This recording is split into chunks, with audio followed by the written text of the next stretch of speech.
What's up everyone, this is CyberKnight 8610 and today we're going to bring back sort of an older series. It's called Is It Worth It? It is a series that we talk about different packs that are coming out in the future, and we're going to decide if it's worth actually saving your money up and buying these, or maybe you should just take a pass on them and wait for the next Yu-Gi-Oh product, because as we already know, there's already a lot of stuff announced for next year. Today we're going to talk about Cosmo Blazer. I have my Japanese box here.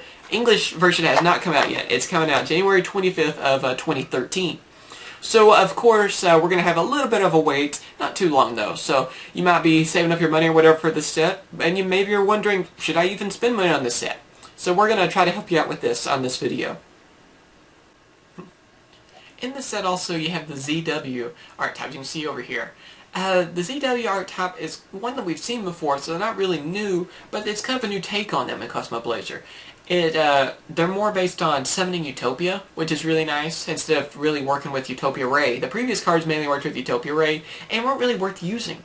These, though, they're able to bring out Utopia a lot easier, and they also can equip to him and give him, stronger effects, which is really nice. They even have their own XC monsters, you can see over there, and it will equip to Utopia and make him a powerhouse monster, it's really strong, and it kind of brings back sort of a Union type cards, and I believe these are like the first Union XC monster that they have for them.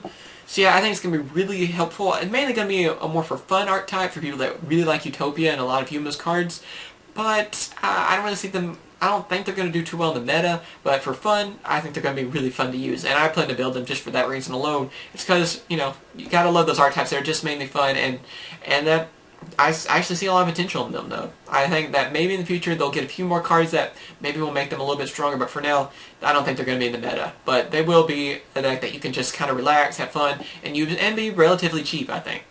Next we're going to talk about Heraldic Beasts. They only got a few support cards in Abyss Rising. Now they get a lot of support. It's kind of like the VW thing, really.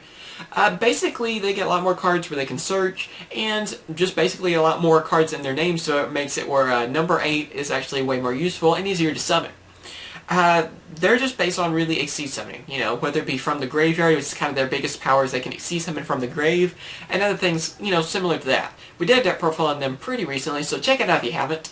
But yeah, they're a lot of fun. They're based on Beast, Winged Beast, and Beast Warrior type cards, and it's a really fun archetype to use, I gotta say. It's one that I'm probably most excited about, and I think they're going to be relatively cheap. I don't think they're going to get too much of a rarity increase. Next, we're going to talk about the Fire Fist cards. They're the newer archetype, probably the one that's getting the most praise, and will be sort of like Mermails, I think, for us in English, because they're going to be the one that's going to get a lot of hype. Relatively easy to get in Japanese cards. I mean, the rarities aren't too bad, but they will get huge rarity increases over here in the US. That's why I'm saying Heraldic Beasts and VWs, I don't think we'll have to worry, because I think the rarity increases will all be on the Fire Fist cards. They're really good cards. It's a good archetype that can do a lot of damage, a lot of control stuff. As you can see over here, there's a few of the cards. And we even know a few of the English cards. They actually printed a few of them, as we can see, and even brought out a lot of other cards to go with them as OCG import cards that we already know about. So that's pretty cool as well. They even can synchro, whatever. It's pretty cool. It's a really good archetype. I think it's going to be probably the most hyped archetype out of the set, and if you're really into fire attribute cards, I think this is the archetype for you, because it has a lot of power. Like I said, it can go from just plain attack damage to control, and they seem like a lot of fun to use. Another one that I think I need to do a deck profile over.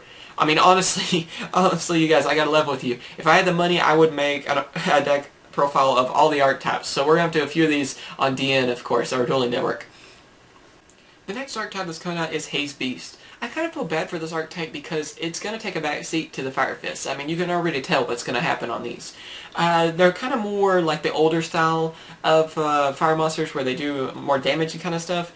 But yeah, I don't see too much potential in these, maybe in the future, because we don't have all of them yet. Of course, if maybe they add them in as OCG imports or whatever, because we still don't know a lot of our OCG imports and TCG exclusives, maybe that will be something to help them. But unfortunately, they're going to be taking a backseat to the Fire Fist cards. But they're still really cool, and I think in the future they're going to be a lot better than they are right now. So yeah, I don't really know what to say about them, but they seem pretty awesome, and I think you'll be able to use a few of them in other decks, but I don't really think we're going to see something like a Haze Beast deck that's actually going to do really good in any tournament or meta. But I would love it if someone proved me wrong, though. kind of the weird thing about this pack too is that Mermails are actually getting support.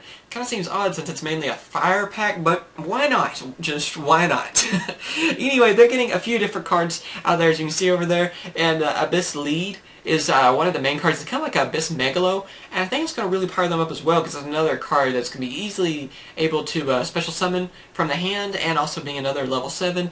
I think it's really give them the power that they need, and we might see Mermails versus Fire Fist in a lot of different tournaments, which would be pretty awesome. Kind of Battle of the Elements style thing going on. Not only are Mermails getting some support, we're seeing more support for Prophecies. I like that Prophecies are getting some support because, first off, I always like the artwork of all the Prophecy cards, and second, it's nice to actually see an archetype that they're continuing with. It seems like after about 2 packs, they kind of forget about certain archetypes, so it's nice to see that Prophecies have made it into yet another pack. I hope they make it even into the next one as well, and we're going to see a lot more support for them in the future.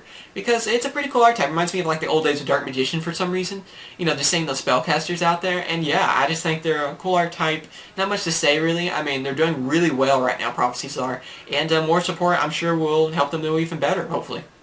Of course, with any set lately, we're going to have another Elemental Lord. This one is Pyrorex, the Elemental Lord. It is a dinosaur one, which is pretty awesome. This is going to be another, I think, greatly used Elemental Lord card. It would probably be probably a secret, of course, a secret rare, which is unfortunate. But I gotta say, the artwork of this one is really top notch. It's like the other ones. I really like the artwork of all Elemental Lords, and I think this one is just as awesome as the others. It has kind of like a Ring of Destruction type effect, and it's going to be extremely deadly whenever Lavels, you know, really start getting the rest of the cards that they need, because Laval Quasar can pretty much first turn this guy and bring them out on the field, so that's going to be a problem, I have a feeling. So yeah, I think this card at first is going to be kind of underrated, but in the future it's going to be very powerful, and a powerful tech card for Lavels. So of course we're going to have 2 more number cards. It's going to be number 53 and number 92. They both basically work together. 53 makes it easier to summon 92, and of course they're the main villain's monsters. So they're really cool. I love the artworks of both of them, kind of how they kind of have the same color scheme as well. And I have a feeling we're going to see number 92 later on like a 10. It's going to be like a 10 promo or something. That would look pretty epic too, because I love the artwork of 92. Basically, I don't think these numbers are going to be used too much. They're going to be mainly more for fun. Maybe in the future they'll be used more, because 92 is actually really hard to summon in a lot of ways unless you use 53. And yeah, I mean, it's just going to be kind of more for fun decks will use them. But they're still really epic, and of course I got them because they're number cards. Next we're going to talk about 2 sea monsters that I think are going to be really good and going to help out a lot of different decks out there. First off, it's Terra Fang Wolf Die Wolf. This card is a really useful one. It's going to help out with a lot of different beast decks out there, and it's sort of like a Scrap Dragon card in a way. That's what it's kind of reminiscent of. So yeah, it's going to be pretty easy to summon and destroy cards in the field. Another one is Lightning Blower. This card is one that we're going to see a lot of Harpy-related decks, and it's going to make them really powerful. It's kind of like a sneak preview into the new wind support that we're going to see. You know, that's kind of why I think they threw this card in there. It's really good card, helping out just about anything that runs Winged Beast and Wind and all that kind of archetypes out there. So it's mainly going to be for Harpy ladies. We're going to see this, and it's really awesome. I think it's just an awesome looking card, artwork too, and it's going to be a very powerful sea monster. So I suggest, if anything, you get this card because it's going to go up in price, of course, for Lord of Tachyon Galaxy. And for our last card we're going to talk about is Breakthrough Skill. This card is a really awesome card because it's supposed to be sort of a replacement for Effect Failure and Fiendish Chain. Not too sure if it's actually going to do that. I think it's going to be one of those tech kind of cards, and maybe one that you'll see a few decks run here and there. Maybe in the future it'll be more usable though.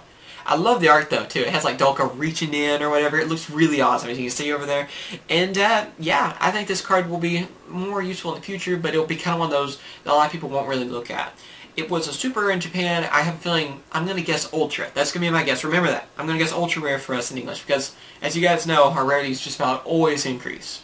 So, what do I think about Cosmo Blazer as a whole? Whenever it's going to come out, and is it worth buying?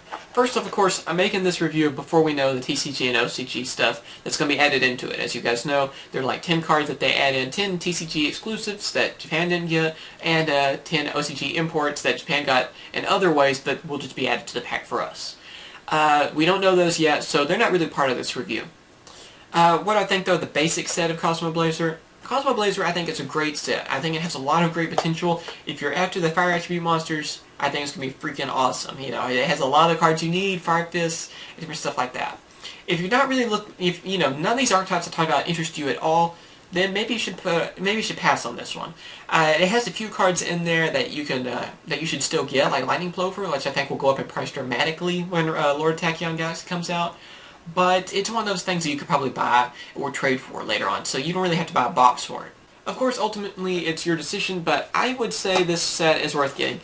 I mean, it's kind of hard not to say a main set of Yu-Gi-Oh! Isn't worth getting. This has a lot of cards you can use, I mean, whether it be for trade bait, whether it be, you know, you want to use one of these new archetypes or whatever, I would say go for it. But, like I said, if none of these archetypes really just...